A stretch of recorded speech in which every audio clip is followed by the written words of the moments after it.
Problems with Stephen Allen and Erich McElroy, starting soon. Stephen Allen and Erich McElroy. Who's done a terrific job. Why, thank you.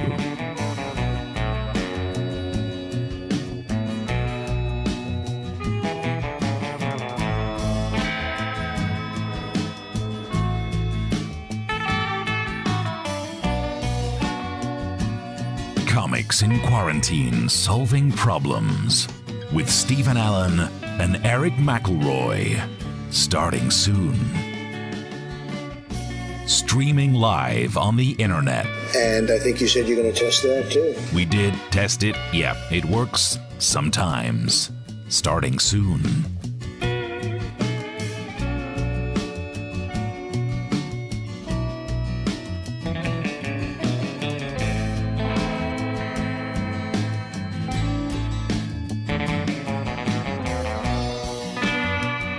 Comics in Quarantine, Solving Problems with Stephen Allen and Erich McElroy, starting soon.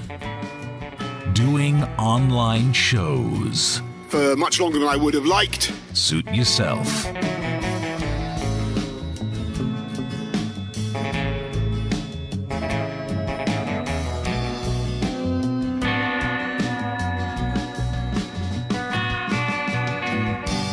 Comics in Quarantine, Solving Problems with Stephen Allen and Erich McElroy, starting soon.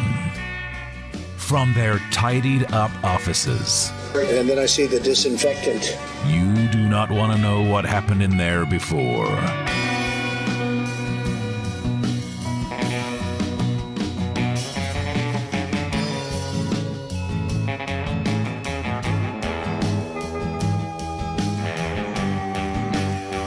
Comics in Quarantine, Solving Problems with Stephen Allen and Erich McElroy, starting soon.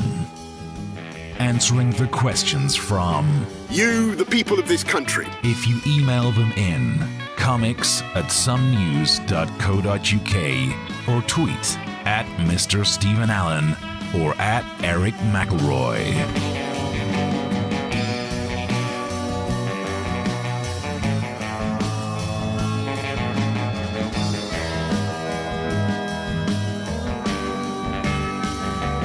Comics in Quarantine, Solving Problems with Stephen Allen and Erich McElroy, starting soon.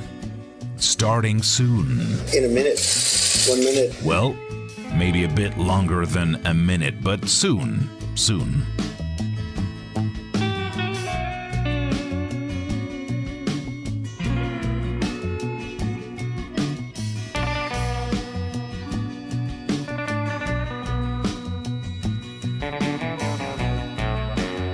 Comics in Quarantine, Solving Problems with Stephen Allen and Erich McElroy, starting soon.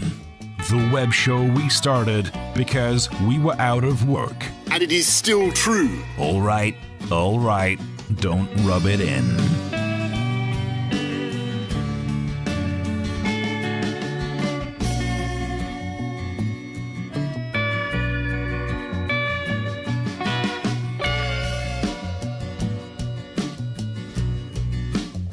Comics in Quarantine, Solving Problems with Stephen Allen and Erich McElroy, starting soon. Using their expertise to solve problems. You're going to have to use medical doctors with. No, just two comedians talking rubbish out of their face holes.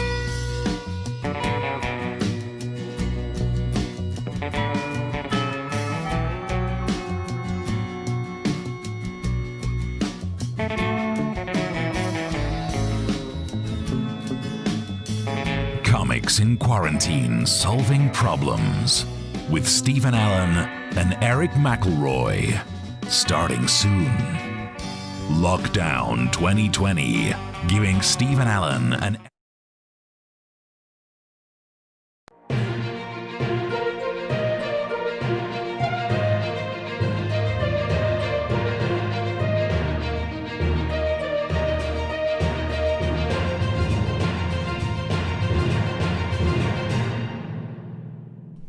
Hello and welcome to Comics in Quarantine Solving Problems. I'm Stephen Allen. And I'm Eric McElroy. Hello. Yeah, he is. Welcome along then. So it's our Thursday night episode of this, episode 27 of the show where we fail to solve problems that you send in and that are created by the news. There's plenty of problems in the news we'll be ducking into. Wherever you're watching this, you can message us and send any problems you like us to sort out for you. Already, it's getting busy in the comment section, Eric. Chris says, good evening, and Mark says, what have I missed? Which might be a reference to Hamilton, seeing as absolutely everyone's watched it. Then again, it might not be. I've watched, like 5 hours I sat there, so I think I'm nearly halfway through it. So you can message us wherever you are watching this, and we will solve your problems and stuff what is going off in the news. If you enjoy it to any extent. Down here we've got the old link that you can chuck us some money to effectively buy us a drink. More on why comedians very much need help later on. So how are you doing today, Eric? I'm doing good, Steve. I'm doing good. I'm excited to get into the stories. But first, I do need to ask a little bit of a personal question because I used to have to dress up for a proper job back in the day. So yeah. I'm so far, I don't think I've had to repeat a single tie in our 27 episodes, even though I didn't wear a tie the first couple. So I'm on my 25th tie. I do need to question the ensemblage that you've put together there. Because I like the dark jacket. I like the shirt. Thank you. But the tie does not match anything. It doesn't, I'm not a fashion guru, but what the fuck is going on with that tie? I've run out of combinations, so I'm just now making it through different shirts, different ties. I mean, this is the first time I've worn this shirt on this show, because when we started I was very obese and I've been doing running, so now I'm into these shirts again. The jacket I can actually more than button up, but yeah, I've not worn this one for a couple of shows. Thought we'd get it back on it. I'll send you a tie. I'll send you a couple ties. What's wrong with this? It's just, it doesn't look. All right. Anyway, let's talk about the news. That's not the news. If there's anybody out there that can help Steve with some fashion, he has lost weight. So he can, maybe to save the economy, he can go out and buy some clothes. I've gained weight, so I'm going to be buying stretchy trousers. But the big news in America, as where all the biggest news comes from, is, of course, that the Supreme Court ruled today that Trump has to allow a prosecutor in New York to see his tax returns for a court case. I think we've got the headline here just to prove it. It's on the BBC, so it must be true. U.S. Supreme Court to rule on revealing Trump taxes, and they have indeed ruled. And basically, Trump has to give his tax return to this court, and he's been resistant to do that, which is without precedent in the United States. All presidential candidates and the people who become president have given their past tax returns over the last, the first to do it was Richard Nixon. Richard Nixon was more transparent than Donald Trump. Known for his honesty. When you're not doing something that Richard Nixon was willing to do, you're not in good territory. Now, so the court said that he has to release these things. Trump has to allow the prosecutor to see them. Here was Trump's reaction to the court case.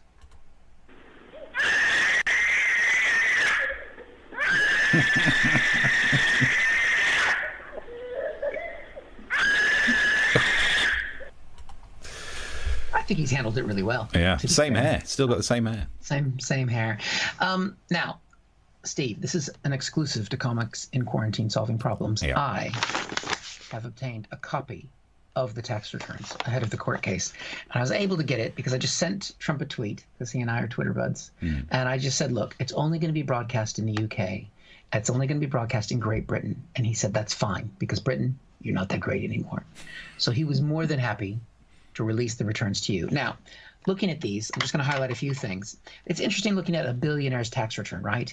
Because most of the figures on here are only in the millions, which is strange. But actually, I say that on the official return, like where it's typed in, it's in $1 million levels. But then there's some zeros added with what looks like a crayon. It was a tiny crayon that was held by tiny little fingers. So don't know who did that.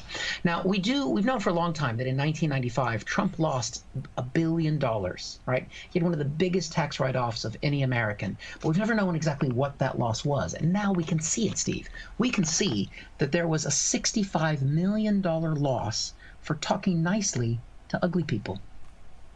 Wow. You can write that off. There's also a $50 million tax credit for having children, which is why he has to keep getting married and having more children. More kids mean more tax breaks. Understandable, yeah. That's what these things are there for. He failed. He didn't take a deduction for health insurance costs. He just wrote in here, also in the same crayon, it just says fitter than Jesus. So, okay. Good, yeah. Whatever. There's a $98 million loss for hamster hair. Don't know what that's for. And lastly, there is a $5 donation to a charity. And then, wait, hold on. There's something next to it. It just says, it's in the crayon again. It says, don't do that again. Okay. There we go. So it's going to be interesting reading, yeah. Right here on Comics in Quarantine, Solving Problems. I mean, because you have a different system over there, don't you? It's not just self-assessment. No. Because, you know, if he did self-assessment, it would just be a piece of paper that would just say, like, I'm very good, I'm the best, I'm the greatest. Yep. That's kind of, he's even said in previous books that basically sometimes his net worth is how he feels on that day. Oh, wow. In that case, I've never been so poor. It's true. I know. My self-esteem right now is so low. I wish that was funny. This is the laughter of sorrow. Happy times. Happy times. Are you going to be reading them when they get, you know, what kind of level detail are you going to go into? You're going to bother to read another man's tax return? Oh, well, these tax returns, yes, this is tax porn, Steve. This is getting into a level of like, oh, how big were the losses? Tell me about your losses. How deep did they go? Right. So it's going to be like, you're going to wait till it's on Pornhub and watch it there? Yeah, exactly. Are we streaming to Pornhub yet? Not yet. A little bar thing down the graph. I don't know. Well, let's not get into it. But it is doable. On some porn sites, we could send this show, and I've never been brave enough to click those buttons yet. But at some point, we could do it. We could do it. Neither of us is wearing trousers, so we could qualify. That's very true. As we talked about earlier on BBC Radio, we could mention that later on. That's right. Chris says, being self-employed, I'll be entering watching you pair as an expenditure. You should do as well. Are we a tax write-off? Because it very much seems like we're beyond a charity case. I think so. Yeah, definitely. Any money that you give to us, as long as it's 3 to 4 figures, is a tax write-off. Yeah. And I can guarantee that because I have pretended to read the president's tax returns. How about that piece of paper has got some water damage on it? It's true. Yeah. I got really excited when I was speaking about it earlier. Mark says Trump also tweeted today about COVID testing, but instead of saying 100th time, he wrote 1 over 100th time. A fraction. Brilliant. I did see that, and I thought of Steve when I saw that tweet, and I almost brought it to the show, but I thought, we'll talk about other things. But yes, that was a great moment, and definitely for Steve's science mind, because these things are numbers. They don't matter. The guy can't even do fractions, and yet he's in charge. Ridiculous. Right, keep the messages coming through. We'll get to more of those. You can get us on Twitter, at Mr. Stephen Allen, at Eric McElroy. Wherever you're watching it, send the message. Let's talk about the big UK news, is the fact that some stuff is opening up again. Coronavirus, the beauty salons are reopening, and the gyms and the indoor pools. Let's break it down and go through some of these then, should we? So beauty salons. I know you used to work in the beauty industry. I did, yeah. I'm not sure how big a slice of the UK economy beauty salons are. Certainly don't look like it when you're walking around. Damn, that's a burn. Ooh. Okay, it's a burn on yourselves. You just burn your own people. Oh, yeah. Your face needs bailing out. That's the kind of thing I'm going there. So great. I mean, hair salons have not really bothered me. Beauty salons, honestly, never been to one in my life, as you can tell. I'm not going to worry about that. Swimming pools. Yeah, because no one ever caught anything from a swimming pool. I mean, when I was at school, grew up in Mansfield, and there was a woman in the year above me, and she went through one of the foot baths wrong and got pregnant. So that's what she said. And now I'm older, maybe I should have questioned that more. But still, I think, how is it that these things are opening up? And now it's just like, yeah, let's do it. They're all absolutely fine. This is worrying, isn't it? You can't wear a face mask when you go swimming. I mean, you can if you're snorkeling.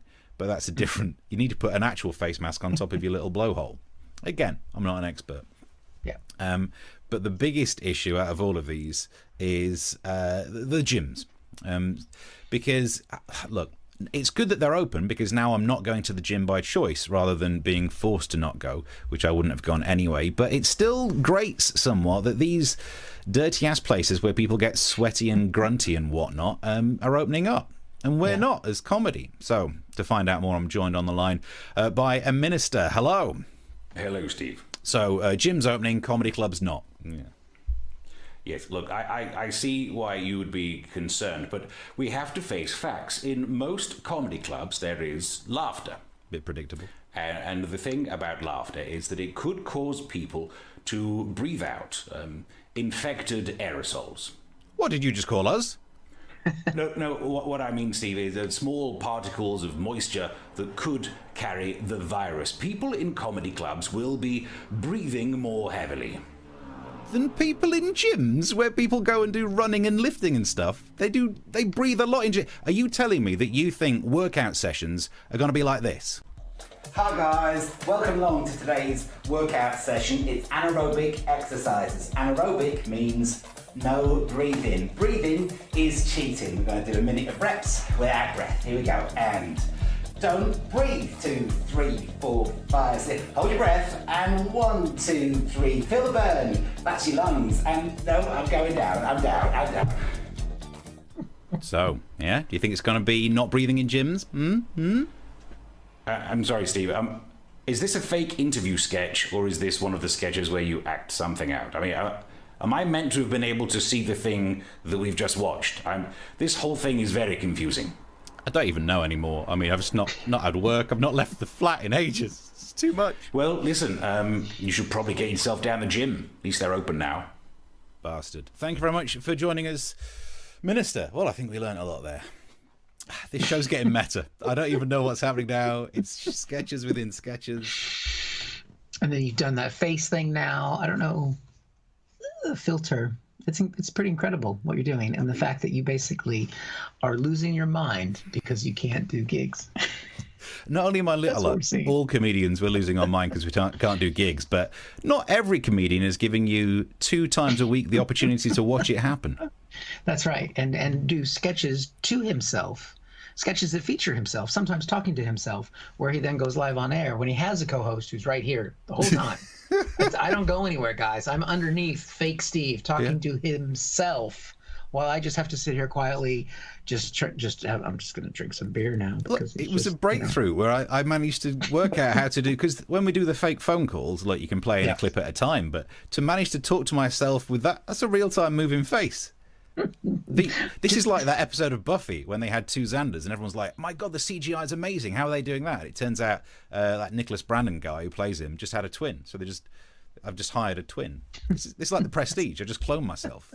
It's the easiest way to do it. There you go. That chemistry degree is coming in handy. Wow. Excellent stuff. I mean, you've got the acting, you've got the digital work, you've got everything. This is Oscar contender, I'm saying. Surely it's worth a drink. If it is, the link's down the bottom. Some messages coming through. Double method, says Mark. This is not just method acting. This is, as he says, method within method, fractal method. The acting on this show is just getting good. The opening of beauty salons and tanning salons will double the GDP of Essex. Nice. Beauty salon, says Ellie, probably an unnecessarily large slice. It'll make some people feel better about having nothing better to do than getting their nails done and other bodily parts. I don't know what that word is, but I don't know if we should say it. That's not there's a Q. There's a Q in it for some reason. We'll Google that. Yeah. Is it one of those things there are normally fancy words to do with removal of hair, which I don't come across often. So there we go. I mean, I can say, I used to, when I did work at the beauty school back in the day, the one thing I did acquaint myself with was something called a paraffin dip. Do you know what that is, Stephen? No. Tell me more. It's basically where you're with the salon person there, and they take lotion and they rub it on your hand, and they rub it up to your shoulder. Can't go past the elbow, sorry. Can't go past the elbow because then that becomes a massage. That's a different service. And so they rub it in and massage your arm. Then basically they've covered your hand with the hand lotion, and then you dip your hand in a hot bucket of liquid wax. Wow. You take your hand out, they put a big plastic cover on it, and then just let it soak. And then eventually they remove it once it's all hardened. So this is like that stuff in the film Wanted with Angelina Jolie and James McAvoy. Yeah. Does it cure all your injuries because you've been stabbed loads? I don't know. It feels really good. You know what? I have the same motto as you then. I didn't realise I never go past the elbow, otherwise that's something else. But it's more of a vet's visit if you go past the elbow. Different story. Again, that's the kind of thing that will get us on Pornhub.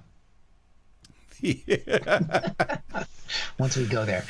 Thank you very much to Chris, who's thrown us a drink, and I can see a couple of the drinks have come in, and so I'll check up on those. But we do appreciate that. If you can go to the jokepit.com page and do that and keep us dreaming, people. Keep us alive if you're enjoying yourselves. And also, we forgot to say at the beginning, we always forget to say this at the beginning, if you're watching us on Facebook, you can share that you're watching, and that sends it out to your friends and enemies. Fuck it, we don't care. Or if you're watching on YouTube, you can subscribe and all those kind of things, but just spread the word because this is the only satisfaction we have in our lives right now. Right, we'll crack on to the next story, which is another Trump court case that he's lost. Wow. This time they're keeping it within the family because it's regarding a book that's being released that's written by his niece, Mary Trump. It's not in stores yet. We've got a shot of the cover here. You can buy it, I think, somewhere. Mary Trump, Too Much is Never Enough, the Donald Trump story. Basically, it is a tell-all, right? She grew up in the Trump family. She's younger. She's a daughter of Trump's brother. And of course, as soon as so details of the book have been leaking out because it's not yet for sale, but reporters around the country have it. And a reporter went to the White House and he asked the White House, there's this book about Trump's niece, or by Trump's niece, where she says that the Trump is narcissistic. She says that he's a liar. She says that he's self-grandizing. And those are just the nice things. See, jokes. I like it. Every now and then. It was nice. So the reporter brought that to the White House, said, how does Trump feel about this book so far? And this was the response from the White House press secretary. It's ridiculous, absurd allegations that have absolute no bearing in truth. Have yet to see the book, but it is a book of falsehoods. All right, thank you guys. That is peak Trump. That's amazing. The book is all lies, and I haven't seen it. That is the same mentality as those people when you say, do you want this for dinner? They're like, oh, I don't like that food. You ever tried it? No. Yeah. My grandfather, every time we went to a Chinese restaurant, he gets steak. Don't like it. Looks like worms. He was a nice man. Right. Now, Steve, if you remember, John Bolton's book just came out a few weeks ago, former national security advisor to Trump, and that was episode 21, if you'll recall. Wow. So it's still online, guys, if you want to catch up on it. And we played a little game in that show because we had that leaked book as well, where we said, let's guess which parts of the book are true and which parts of the book are false, because we know a little bit about what's in the book. And so are you ready to play again, Stephen? Am I a quiz show contestant again? You're a quiz show contestant again. Lovely. Hello, it's nice to be here. I've had a great day so far. There we go. Good. So let's play which part of Mary Trump's book about her uncle are true. First thing, true or false? Steve, Trump had someone else take exams to help him get into university. True or false? Oh, well, his mother's not a famous actress from American TV show, and I know they do it a lot, but I'm going to say... He's a very stable genius, Steve. Remember that. He's a genius, but he can't do fractions. I'm going to say true. You are right. Look at that. Wow. You're already doing better than last time. All right. So when Trump's brother, Mary's father, was in hospital dying, Trump went to a play instead of going to the hospital to see him. Wow. I mean, that's low. That is nasty. And even if you want to be a president one day, that's not the kind of presidential thing that you'd mimic. It's less about going to theatres these days, I seem to remember. I know, surely not even Donald Trump would do that. Well, you're right, Stephen. It is false because he would never go to a play. He went to the movies. Nice. Yep. Thank you. See, a little misdirection. I can do it now and then. Yeah. Trump 1 year ate all of the candy in his niece's Easter basket. True or false? It's not the worst thing he seems to want to do to a family member, given what he said about his daughter. So I'll say true. That is false, Steve. That actually happened to me. It was a man we were house sharing with when I was younger. His name was Mike Norquist, and I have never forgiven him, and I am happy to name and shame him right here publicly. I was 10 years old, and I came home, and it was a different Easter bunny in the basket. It wasn't my Easter bunny, because he'd eaten the whole fucking thing and replaced it with a different Easter bunny, but I knew it wasn't the same one. Okay. Oh, I think anyway. Have we gone off topic? Two more. I've been waiting to say that on the show. This is a long one. All right. As Donald Trump prepared to become the first American president to meet with a North Korean dictator, his older sister, not the niece, but Trump's older sister, called the White House to leave a message for her brother. And in the message, she said, tell him his older sister called with a little sisterly advice. Learn from those who know what they're doing and stay away from Dennis Rodman. True or false? Took a twist. Some of the people in the comment section are playing along here, but I've not got any help yet. This is question 4. Give me some true or false on this. I'm going to say false. That is true. What? There's no need to be all Confucius saying at the end of it end up talking about Dennis Rodman. She said stay away from Dennis Rodman. Yeah. Yeah, because he's friends with Kim Jong-un. Yeah, but he was going to actually meet Kim Jong-un. It seems like that's worse. If the reason you don't like Dennis Rodman is because he knows Kim Jong-un, he's got to meet Kim Jong-un. Now, yeah, both Mark and Chris have said true. Yeah, thanks for that. I think you're about 50-50 here. I haven't actually paid attention because there's no prizes. Mary Trump says she wrote the book because she fears a second term of her uncle being president would be the end of the American democracy. True or false? I mean, if she didn't think that, I think a lot of people do. So let's go for, some of the people in the comments are saying true. Well, it's sort of true. She did say that, but it is sort of false as well because the American democracy died the day he was elected the first time.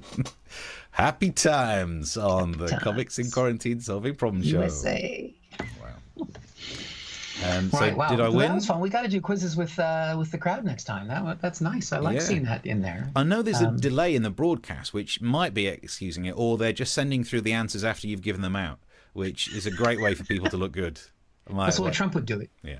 I mean, he would cheat. So, they're definitely... The Bishop's got some messages as well. He says, sorry, late to the party, been busy with hummus dip. Oh, there we go. I've got one over here. Our friend James in Canada is watching, but he claims he's not watching while driving. Good. So, wow. Oh, I think we've just... Canada. Yeah. Something's just gone crazy with the... We nearly lost you for a sec there. But you're back. Oh, dear. Is he back? Okay. Then the Bishop says the X-Hamster is better than Pornhub. That's not the debate. I don't mind it when this show suddenly branches off into a debate about biscuits, but I get the feeling we shouldn't be doing a debate about what's the best provider and purveyor of pornography. Chris wants to know, do I win a speedboat? Nope. And let's have a look. 4-1 win, says Mark.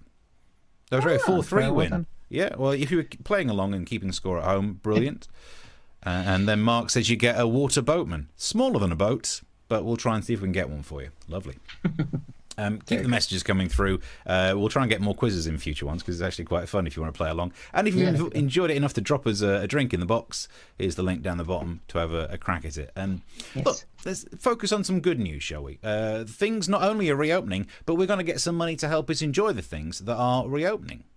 We had the mini budget this week. Rishi Sunak, he hit the news first with this. Before the actual mini budget came out, people were upset about, you see that little mug on his desk, £180 mug.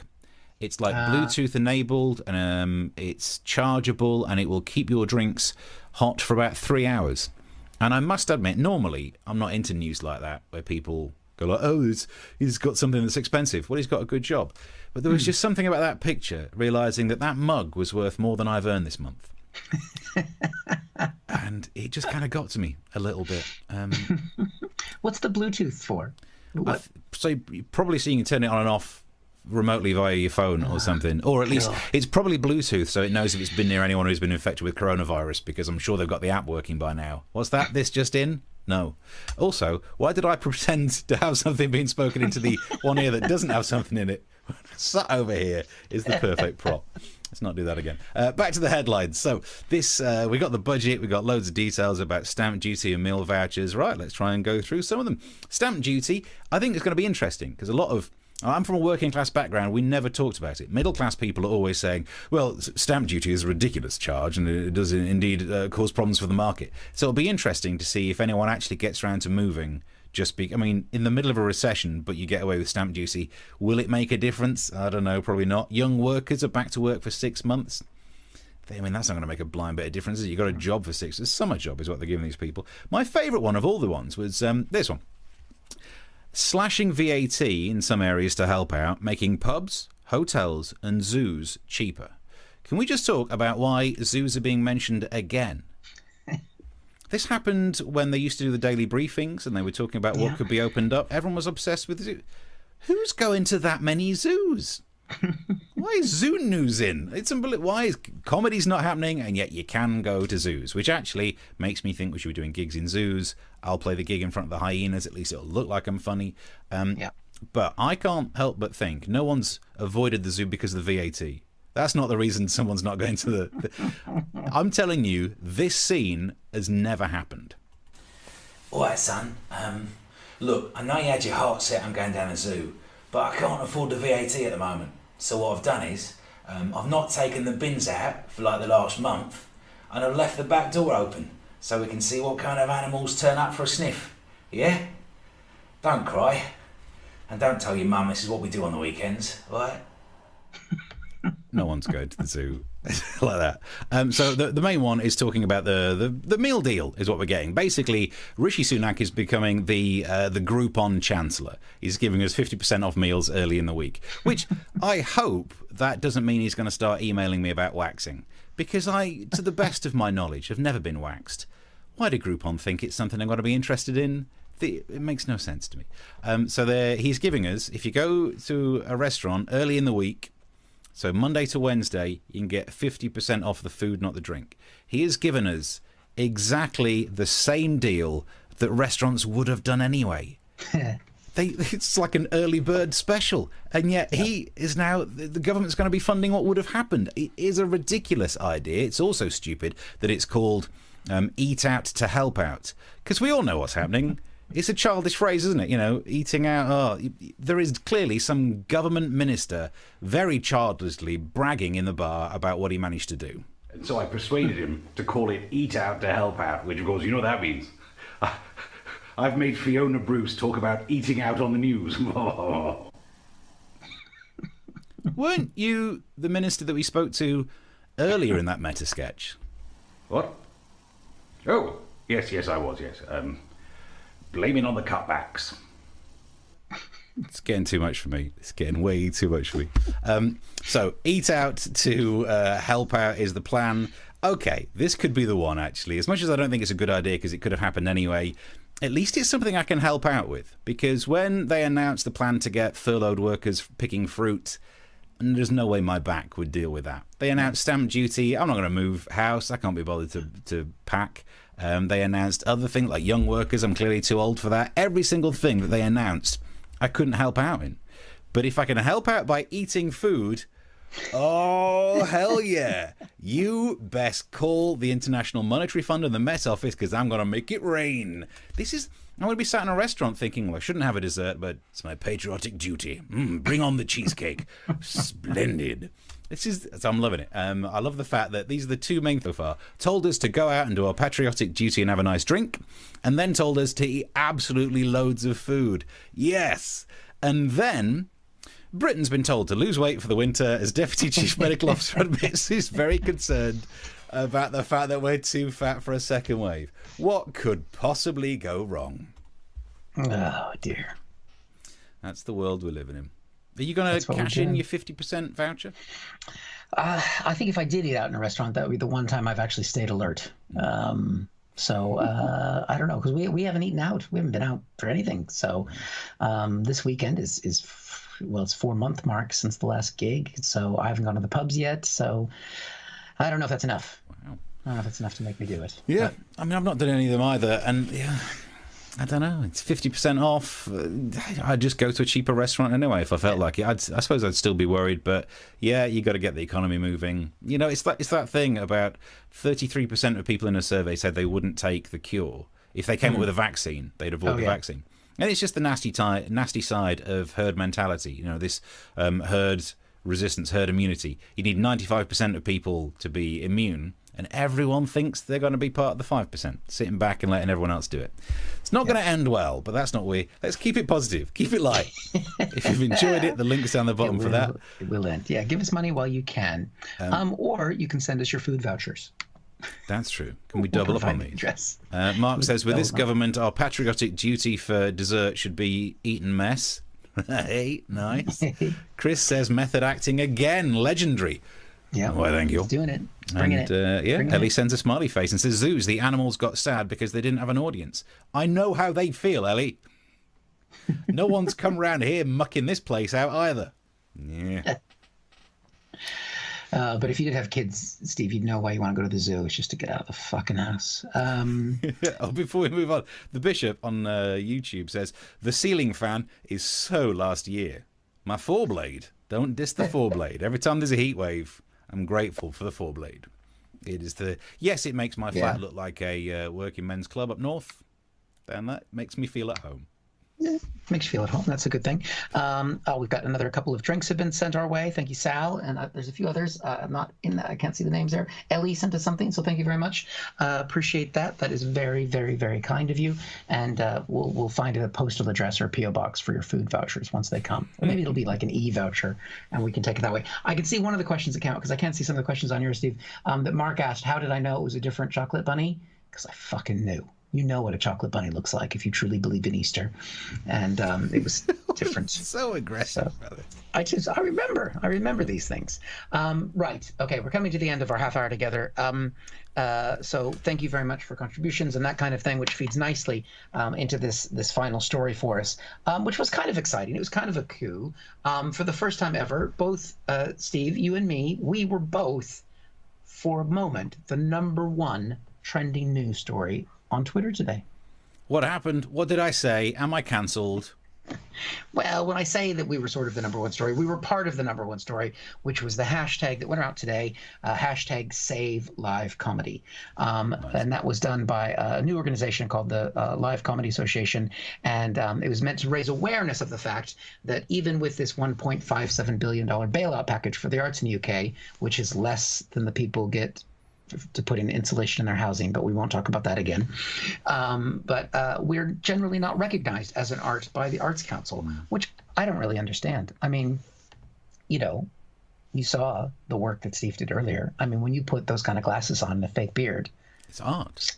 That is art. That's Picasso. Anyway, I mean, it's artistic, because not only that, but I ended up acting in a sketch within a sketch, which is like a commentary on the insular nature of art itself. And you wait till you find out how many actors have been involved in this, because there's not as many as you think. That's even more insular. So they might allow gigs to happen outside. So that was the big takeaway today from the culture secretary, is that, well, that's really nice of you. We can do gigs outside during British summertime. Thanks, whatever your name is, culture dude. But obviously this is our livelihood, and so we miss it. A lot of venues, they think up to 70% or more of venues might not be able to come back if there's a long-term closure.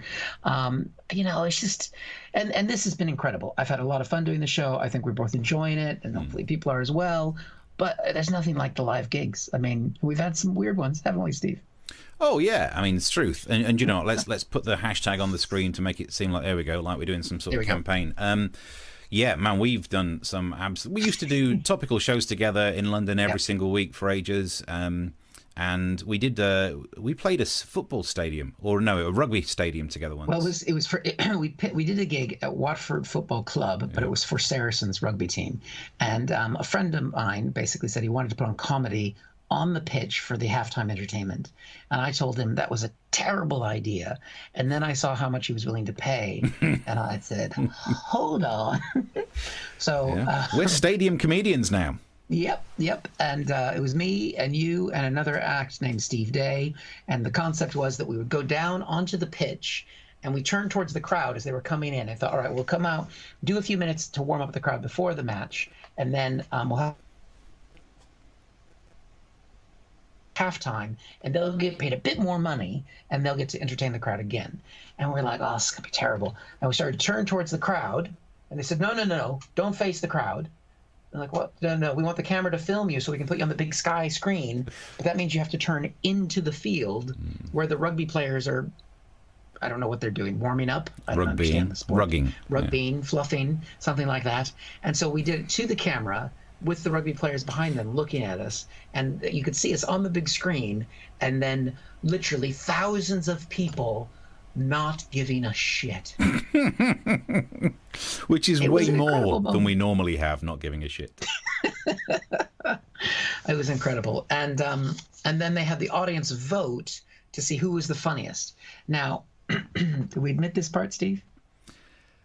I don't know if there are actually quite a lot of people watching, so I'm not sure we should necessarily admit what we did.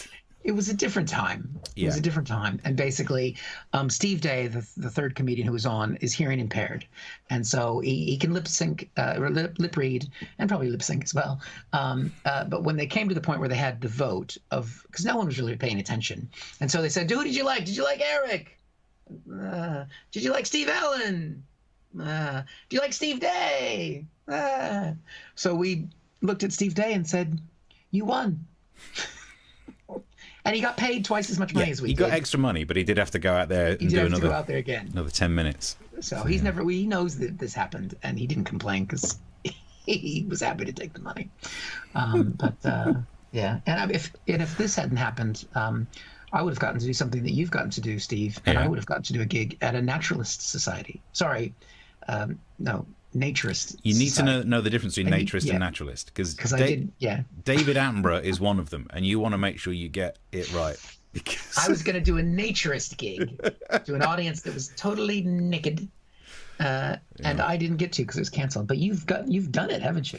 I have indeed, yeah. The Orpington Naturist Society, just down the road in North Kent, and I got booked for it. Well, I got booked for a gig in Orpington. I was like, it's just down the road, I'll take it. And then the week before, when you get details sent through, the person booking it sent a message saying, I did tell you it was a naturist dude, didn't I? Like, no, I would have remembered that. That would have been the main thing, because I would have, again, same as you, checked what's the difference. Is it a David Attenborough one? Is it the other one?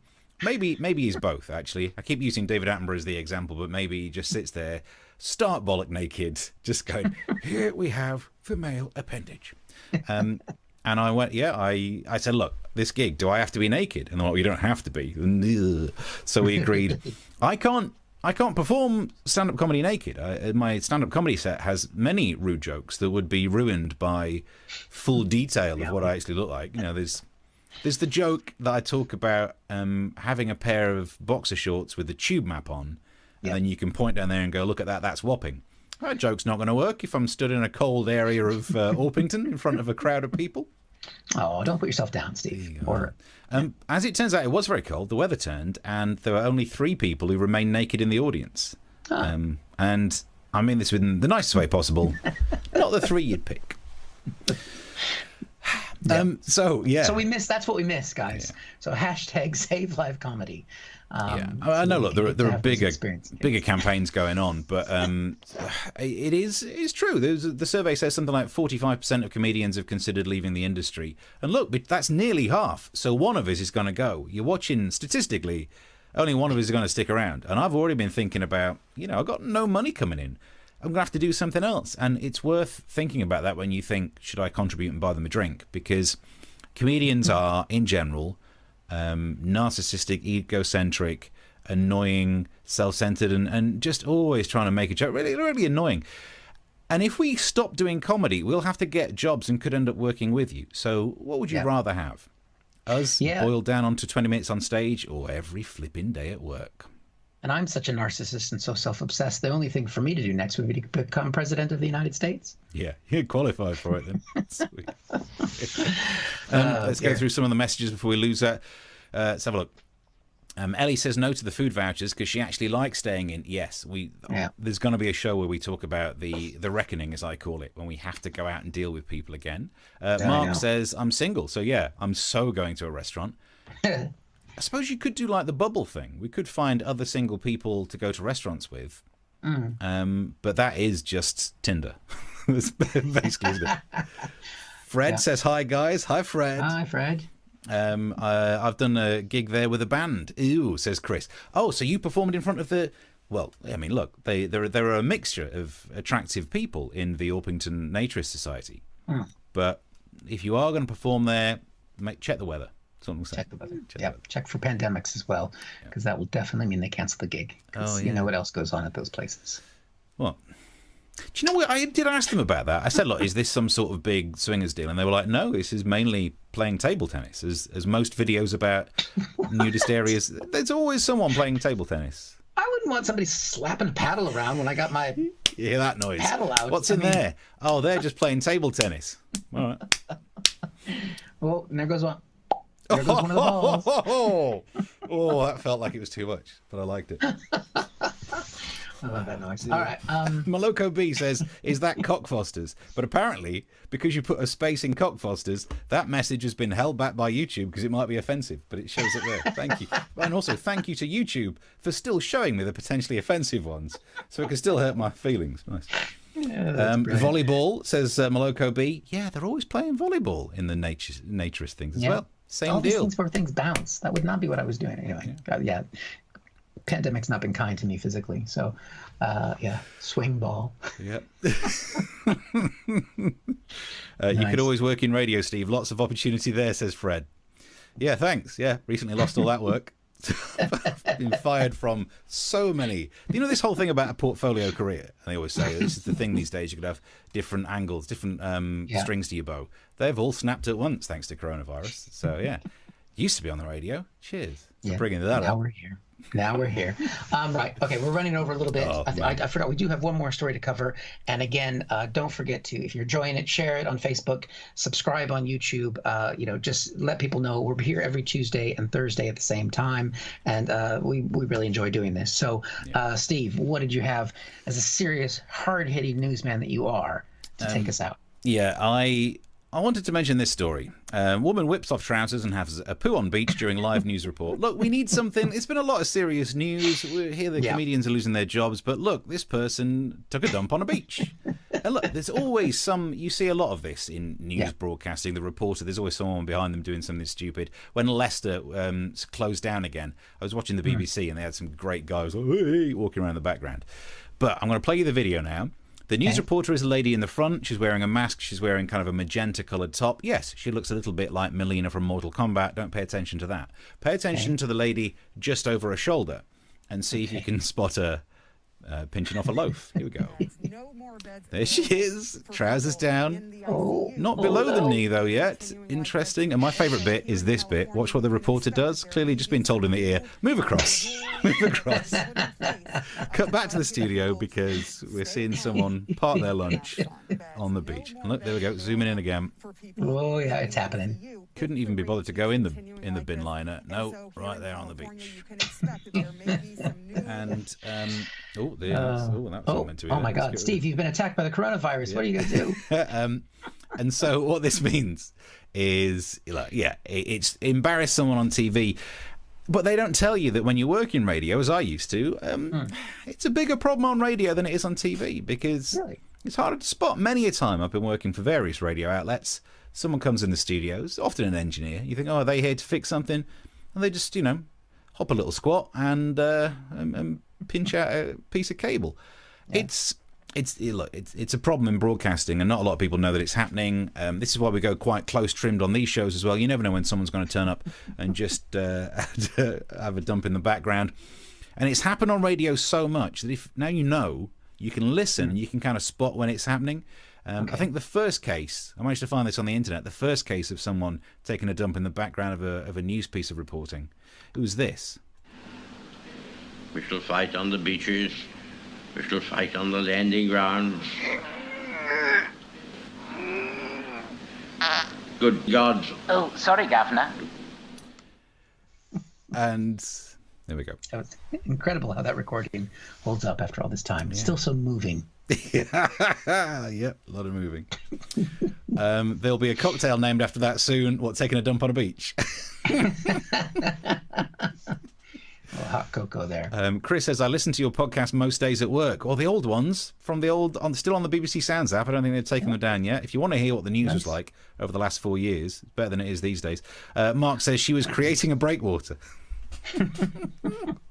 Good. Who is the other comment as well? Someone says, have I furloughed the virus that attacks us? You know, the whole thing about you gotta stay alert. Sometimes on the show, because we're alert, if a virus tries to attack us, it's whoop-ah! Oh, it's different because we've got a different screen. It's gotten you twice today. You've got to work on that, Steve. You're letting it slip. This is the thing. We get lazy with the virus, and this is where the second wave comes from. That's how you do it, because I'm alert, because I'm not going to a restaurant. There you go. Right, thank you for all the messages that are coming through. Maloko's got another one that's been held back for The best one you should check out is the transfer day and get some dildo out behind the reporter. Lol. Google Everton dildo. I'm not going to be googling Everton dildo. I will. It's going to be strong. Oh no! You know what's happened? Look, I've said Google Everton dildo, and me. No, don't do that. Don't do that. You get me reported. Brilliant. All right, we got to go. Yeah. Thank you guys for watching. Also, if you've got friends who you'd like to recommend the show to, we do a midnight. Midnight repeat. Yep, gets played back. That'll be happening just a few hours, and then we'll be away this weekend. We have a gig on Saturday, don't we, Steve? Yeah, I mean it's still an online It's one. a Zoom gig for a charity, and I found out how many people have sold tickets. Oh, That's good. It's not very many, so we still need you to buy us a drink, is what I'm trying to say. But other than that, 9 o'clock next Tuesday, we'll be back. Subscribe, share, do all of those fun things, and that's it from me. Till next time, then. Till Tuesday, 9 o'clock. Bye. Bye.